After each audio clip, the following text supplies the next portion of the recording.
सारिਆਂ ਦਾ बहुत स्वागत है जी। खबर पड़ताल देख रहे हो तुसीं। मैं हाँ सुरिंदर ढल्ला।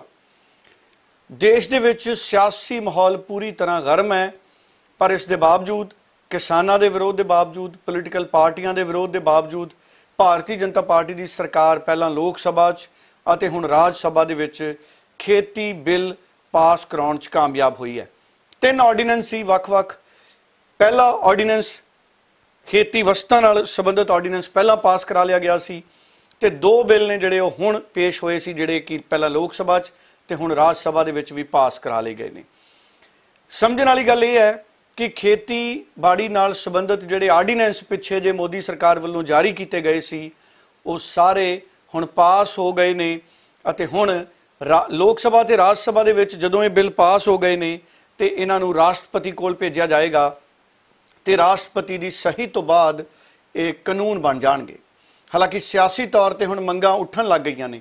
सुखबीर बादल ने मंग चक्की है, सुखपाल खैरा ने मंग चक्की है, कांग्रेस ने मंग चक्की है, सारियां पोलीटिकल पार्टियां, आम आदमी पार्टी ने मंग चक्की है कि राष्ट्रपति इन्हां बिलों ते दस्तखत ना करन।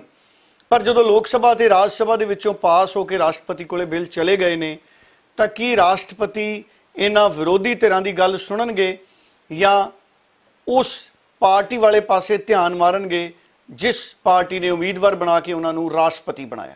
सो साडे देश दे विच पोलीटिकल ढांचा इस तरह का है जिथे राष्ट्रपति चुनन वाली पोलीटिकल पार्टी है जिहड़ी वो किते ना किते अपने आप नूं लाहेवंद स्थिति दे विच पेश करती है।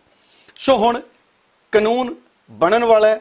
सो 24, 48, 72 या कुछ ज़्यादा या 100 घंटिया दे विच विच सही पैण तो बाद एक कानून बन जाना है और हुण किसानां दा, विरोधी पार्टियां दा अंदोलन है जिहड़ा ये किस दिशा ते दबाव पा सकेगा सरकार च, ये देखण वाली गल रहेगी। पर सब तो वड्डा जिहड़ा विरोध उठिया है वो पंजाब ते हरियाणा दे विच उठिया है।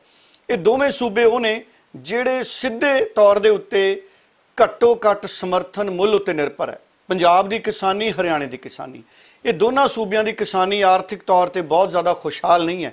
पंजाब दी किसानी या हरियाणे दी किसानी हरी क्रांति तो बाद इन्हां ने अपनियां ज़मीनां दियां उपजाऊ ताकतां भी खत्म कीतियां। बहुती थाई सेम है, कई थाई जिप्सम दी घाट है। ज़मीन हेठला पानी 60 तो ज़्यादा ब्लॉक ने जिहड़े पंजाब दे विच ही उन्हां दे विच अत्यंत खतरनाक स्थिति च पहुंचिया होया है। जिहड़े सधारण पंप सी वो पंजाब च पहलां फेल हो चुके ने। महंगे सेंट्रीफ्यूगल पंप पंजाब च लवाउणे पैंदे ने और वो भी दिन दूर नहीं जदों पंजाब दे विच सेंट्रीफ्यूगल पंप भी धरती हेठला पानी खिंचना बंद कर सकते हैं। सो ये भी हालांकि ये गल चंगी नहीं है, पर फिर भी मैं कहूँगा कि पंजाब नूं किसी भी वेले आउंदी जून जुलाई दे विच भी ये मंदी खबर सुननी पै सकती है कि पंजाब बंजर होना शुरू हो गया। उसे दिन पंजाब बंजर होना शुरू होना असीं मन लवांगे जदों सेंट्रीफ्यूगल पंप भी जमीन हेठों पानी कढ़ना बंद कर देंगे। भाव जदों डूंगे तो डूंगे बोर दे नाल भी जमीन हेठला पानी निकलना बंद हो गया किसी भी Punjab they block they pump च, तां असीं ये मन सकते हाँ कि पंजाब दे बंजर होण दी शुरुआत होगी। पंजाब दी किसानी है जिहड़ी वो 2 फसलों ते आधारित है, कणक ते झोने ते। और पंजाब च असीं हर साल लगभग 33-34 लाख हैक्टेयर जमीन च झोना बीजते हैं और 33-34 लाख हैक्टेयर जमीन दे विच ही पंजाब च असीं कणक बीजते हैं। हुण सारा उत्पादन है जिहड़ा पंजाब दा उहदा वड्डा हिस्सा अज तक सरकारी तौर पर खरीदिया जाता सी। खेती बिलों का विरोध इसे करके हो रहा है कि जे सरकार ने कानून बदल दिते ने ते जे सरकार ने MSP समर्थन मुल बंद कर दिता या सरकारी खरीद बंद कर दी तो पंजाब का 150 लाख मीट्रिक टन के आस पास का झोना ते कणक खरीदेगा कौन? सरकार ये कहती है कि MSP जारी रहेगा, सरकारी खरीद जारी रहेगी, पर किसानां नूं इस गल का भरोसा नहीं है कि क्योंकि बहुत बारी हुंदा है जदों सरकारां अपने वादियां तो मुकर जांदियां ने। पंजाब की सरकार दीयां उदाहरणां भी सामने ने। हर किसान का कर्जा माफ़ होएगा, ये सोच के वड्डी गिणती किसानां ने कैप्टन अमरिंदर नूं वोट पाई कि हर किसान का कर्जा माफ़ हो जाएगा। कैप्टन अमरिंदर कहंदे किश्तां देण दी लोड़ नहीं है। बैंकां वालियां ने गल नहीं मन्नी ते बैंकां वाले नोटिस भेजने शुरू कर गए पंजाब के किसानां नूं ਤੇ ਕਿਸਾਨਾਂ ਨੂੰ ਹੁਣ ਕਰਜ਼ੇ ਵੀ ਮੋੜਨੇ ਪੈ ਰਹੇ ਨੇ ਤੇ ਜਿਨ੍ਹਾਂ ਦੇ ਮਾਫ ਹੋਏ ਨੇ ਉਹ ਬਹੁਤ ਥੋੜੀ ਹੈ ਉਹਨਾਂ ਦੀ ਗਿਣਤੀ। ਭਾਵ ਸਰਕਾਰਾਂ ਜਦੋਂ ਵਾਅਦਾ ਕਰਦੀਆਂ ਨੇ ਤੇ ਸਰਕਾਰ ਖੁੱਲਾ ਵਾਅਦਾ ਕਰਦੀਆਂ ਨੇ, ਲੋਕਾਂ ਨੂੰ ਉਹਨਾਂ ਦਾ ਵਾਅਦਾ ਸੁਣ ਕੇ ਹੀ ਕਈ ਵਾਰੀ ਹੈਰਾਨੀ ਹੋ ਜਾਂਦੀ ਹੈ ਕਿ ਅੱਛਾ ਸਾਰਿਆਂ ਦਾ ਕਰਜ਼ਾ ਮਾਫ ਹੋ ਜਾਊਗਾ, ਅੱਛਾ ਪੰਜਾਬ ਦੇ ਹਰ ਨੌਜਵਾਨ ਨੂੰ ਮੋਬਾਈਲ ਮਿਲ ਜਾਊਗਾ, ਅੱਛਾ ਘਰ ਘਰ ਨੌਕਰੀ ਦੇਣ ਲੱਗੀ ਹੈ ਕੈਪਟਨ ਅਮਰਿੰਦਰ ਦੀ ਸਰਕਾਰ, ਕਿਉਂਕਿ ਇਹ ਵੀ ਵਾਅਦਾ ਕੀਤਾ ਸੀ ਕੈਪਟਨ ਅਮਰਿੰਦਰ ਨੇ ਕਿ ਘਰ ਘਰ ਨੌਕਰੀ ਦੇਵਾਂਗੇ। ਸੋ ਸਥਿਤੀਆਂ ਇਹ ਨੇ, ਇਹੀ ਨਰਿੰਦਰ ਮੋਦੀ ਹੋਣਾ ਦੀ ਸਰਕਾਰ ਦੇ ਨਾਲ ਵੀ ਹੈ। ਨਰਿੰਦਰ ਮੋਦੀ ਨੇ ਕਿਹਾ ਸੀ ਕਿ ਕਿਸਾਨਾਂ ਦੀ ਆਮਦਨ 2022 ਤੱਕ ਦੁੱਗਣੀ ਕਰ ਦਾਂਗੇ। ਹਾਲਾਂਕਿ ਕਿਸਾਨਾਂ ਦੀ ਆਮਦਨ ਘਟੀ ਹੈ, ਤੁਸੀਂ ਆਮ ਕਿਸਾਨ ਨੂੰ ਪੁੱਛੋ ਤੇ ਉਹਨਾਂ ਦੀ ਆਮਦਨ ਘਟੀ ਹੈ। ਸਰਕਾਰੀ ਅੰਕੜਿਆਂ 'ਚ ਜੋ ਮਰਜ਼ੀ ਦਿਖਾਇਆ ਜਾਵੇ ਕਿ ਕਿਸਾਨਾਂ ਦੀ ਤਰੱਕੀ ਹੋ ਗਈ, ਕਿਸਾਨਾਂ ਦੀ ਆਮਦਨ ਵੱਧ ਗਈ, ਹਰ ਕਿਸੇ ਨੂੰ 2022 ਤੱਕ ਘਰ ਦਾ ਸੁਪਨਾ ਵੀ ਸੀ ਕਿ 2022 ਤੱਕ ਹਰ ਕਿਸੇ ਨੂੰ ਘਰ ਦਿੱਤਾ ਜਾਏ, ਜਾਰੀ ਰਹੂਗਾ। ਕਿਸਾਨਾਂ ਨੂੰ ਇਸ ਗੱਲ ਦਾ ਭਰੋਸਾ ਨਹੀਂ ਹੈ ਕਿ ਸਰਕਾਰੀ ਖਰੀਦ ਜਾਰੀ ਰਹੇਗੀ। ਇਹੋ ਕਾਰਨ ਹੈ ਕਿ ਅਕਾਲੀ ਦਲ ਨੂੰ ਵੀ ਹੁਣ ਤਾਂ ਭਰੋਸਾ ਨਹੀਂ ਰਿਹਾ ਮੋਦੀ ਸਰਕਾਰ ਤੇ। ਅਕਾਲੀ ਦਲ ਹਫ਼ਤਾ ਕੁ ਪਹਿਲਾਂ ਤੱਕ ਕਹਿੰਦੇ ਸੀ ਅਕਾਲੀ ਦਲ ਵਾਲੇ ਕਿ ਇਹ ਬਿੱਲ ਸਹੀ ਨੇ। ਨਿਤਿਨ ਗਡਕਰੀ ਸਾਹਿਬ ਨੇ ਵੀ ਕਈ ਵਾਰੀ ਕਿਹਾ ਕਿ ਇਹ ਬਿੱਲ ਸਹੀ ਨੇ, ਕੋਈ MSP ਖਤਮ ਨਹੀਂ ਹੋਣੀ। ਸੁਖਬੀਰ ਬਾਦਲ, ਪ੍ਰਕਾਸ਼ ਸਿੰਘ ਬਾਦਲ ਵੀ ਵਫਾਦਾਰੀ ਦਿਖਾ ਰਹੇ ਸੀ ਭਾਜਪਾ ਦੇ ਨਾਲ, ਸਿਆਸੀ ਵਫਾਦਾਰੀ, ਕਿ ਨਹੀਂ ਇਹ ਬਿੱਲ ਸਹੀ ਨੇ।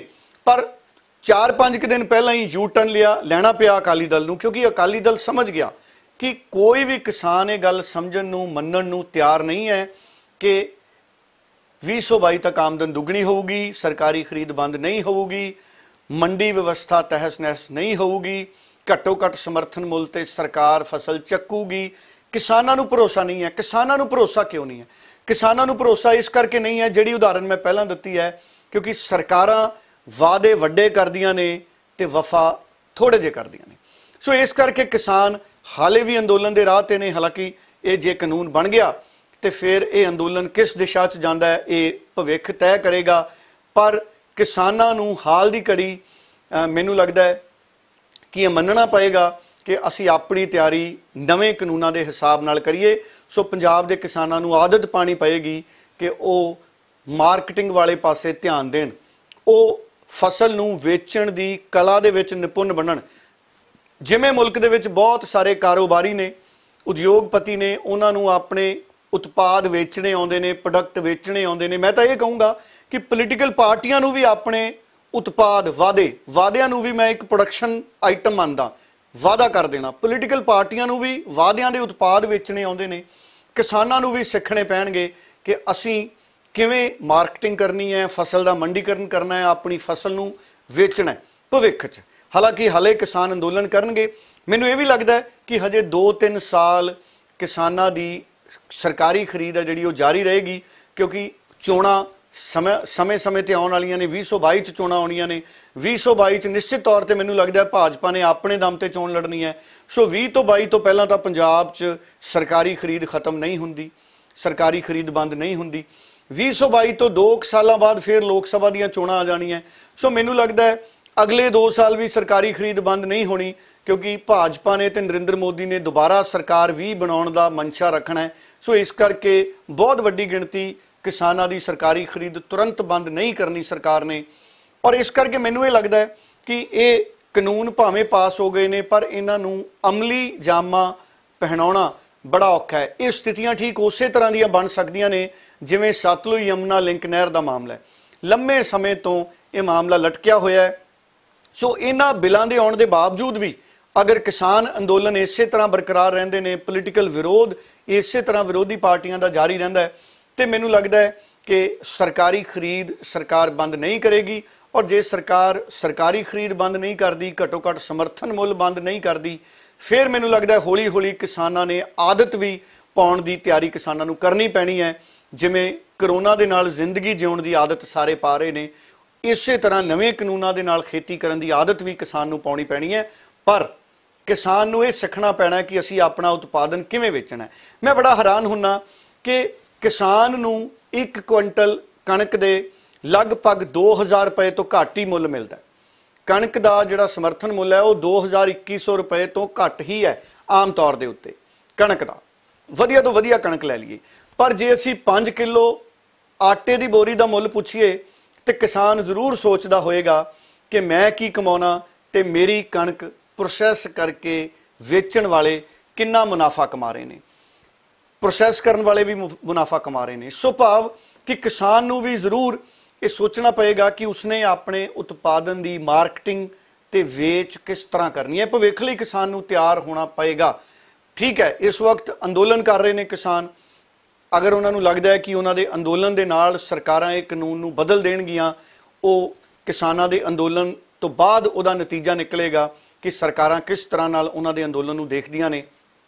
ਪਰ ਕਿਸਾਨਾਂ ਨੂੰ ਹੋਰ ਜਾਗਰੂਕ ਹੋਣਾ ਪਏਗਾ ਔਰ ਸਿਆਸੀ ਤੌਰ ਦੇ ਉੱਤੇ ਮੈਨੂੰ ਲੱਗਦਾ ਹੈ ਕਿ ਬਹੁਤ ਕੁਝ ਸਰਕਾਰਾਂ ਨੂੰ ਜ਼ਿੰਮੇਵਾਰੀ ਦੇ ਨਾਲ ਨਿਭਾਉਣਾ ਪਏਗਾ। ਕਿਸਾਨਾਂ ਦੀ ਚਿੰਤਾ ਇਹ ਹੈ ਕਿ MSP ਮੱਕੀ ਦਾ ਵੀ ਤੈਅ ਹੈ, ਪਰ ਸਥਿਤੀਆਂ ਇਹ ਨੇ ਕਿ ਹੁਣ ਕੋਵਿਡ ਦੇ ਹਾਲਾਤ ਨੇ ਤੇ ਕੌਮਾਂਤਰੀ ਬਾਜ਼ਾਰ 'ਚ ਵੀ ਮੱਕੀ ਦੀ ਕੀਮਤ ਘਟ ਗਈ ਹੈ ਤੇ ਕਿਸਾਨਾਂ ਨੂੰ ਮੱਕੀ ਦਾ ਸਮਰਥਨ ਮੁੱਲ ਨਾਲੋਂ ਵੀ ਘੱਟ ਮੁੱਲ ਹੈ ਜਿਹੜਾ ਉਹ ਮਿਲ ਰਿਹਾ ਹੈ। ਕਿਸਾਨਾਂ ਦੀ ਅਸਲ ਚਿੰਤਾ ਇਹ ਹੈ ਕਿ ਜੇ ਸਰਕਾਰ ਨੇ MSP ਖਤਮ ਕਰਤੀ ਜਾਂ MSP ਬਰਕਰਾਰ ਵੀ ਰੱਖੀ, ਜੇ ਸਰਕਾਰੀ ਖਰੀਦ ਖਤਮ ਕਰਤੀ ਤੇ ਫਿਰ ਕਣਕ ਜਿਹੜੀ ਹੈ ਉਹ ਸਾਨੂੰ ਸਮਰਥਨ ਮੁੱਲ ਤੋਂ ਵੀ ਘੱਟ ਮੁੱਲ ਤੇ ਵੇਚਣੀ ਪੈ ਸਕਦੀ ਹੈ, ਕਿਉਂਕਿ ਮੱਕੀ ਦੀ ਉਦਾਹਰਣ ਪੰਜਾਬ ਦੇ ਕਿਸਾਨਾਂ ਦੇ ਸਾਹਮਣੇ ਹੈ।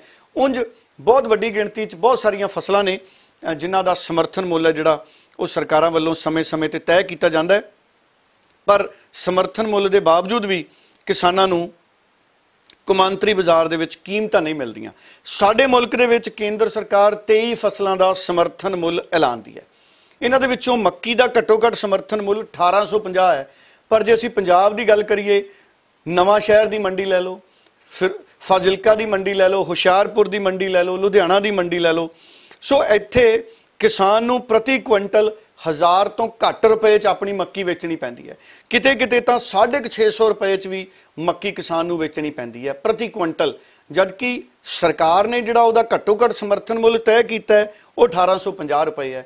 ਸੋ ਜੇ ਸਰਕਾਰ ਸਮਰਥਨ ਮੁੱਲ 1850 ਐਲਾਨਦੀ ਹੈ ਤੇ ਮੱਕੀ ਕਿਸਾਨ ਦੀ 1000 ਰੁਪਏ ਤੋਂ ਘੱਟ 'ਚ ਵਿਕਦੀ ਹੈ ਤੇ ਫਿਰ ਜ਼ਰੂਰ ਸਰਕਾਰ ਨੂੰ ਕਿਸਾਨਾਂ ਦੇ ਅੰਦੋਲਨ ਵਾਲੇ ਪਾਸੇ ਧਿਆਨ ਦੇਣਾ ਪੈਣਾ ਹੈ। ਇਸ ਪਾਸੇ ਬਹੁਤ ਧਿਆਨ ਦੇਣ ਦੀ ਜ਼ਰੂਰਤ ਹੈ, ਕਿਉਂਕਿ ਜ਼ਮੀਨੀ ਹਕੀਕਤਾਂ ਵੱਖਰੀਆਂ ਨੇ ਔਰ ਕਾਗਜ਼ੀ ਹਕੀਕਤਾਂ ਵੱਖਰੀਆਂ ਨੇ। ਸੋ ਕਣਕ ਤੇ ਝੋਨਾ ਇਹ ਦੋਨੇ ਫਸਲਾਂ ਨੇ ਹਰਿਆਣਾ ਦੇ ਕਿਸਾਨਾਂ ਦੀਆਂ ਵੀ ਔਰ ਪੰਜਾਬ ਦੇ ਕਿਸਾਨਾਂ ਦੀਆਂ ਵੀ, ਔਰ ਪੰਜਾਬ ਦੀ ਖੇਤੀ ਆਰਥਿਕਤਾ ਵੀ ਇਹਨਾਂ ਦੋਨਾਂ ਫਸਲਾਂ ਤੇ ਨਿਰਭਰ ਹੈ।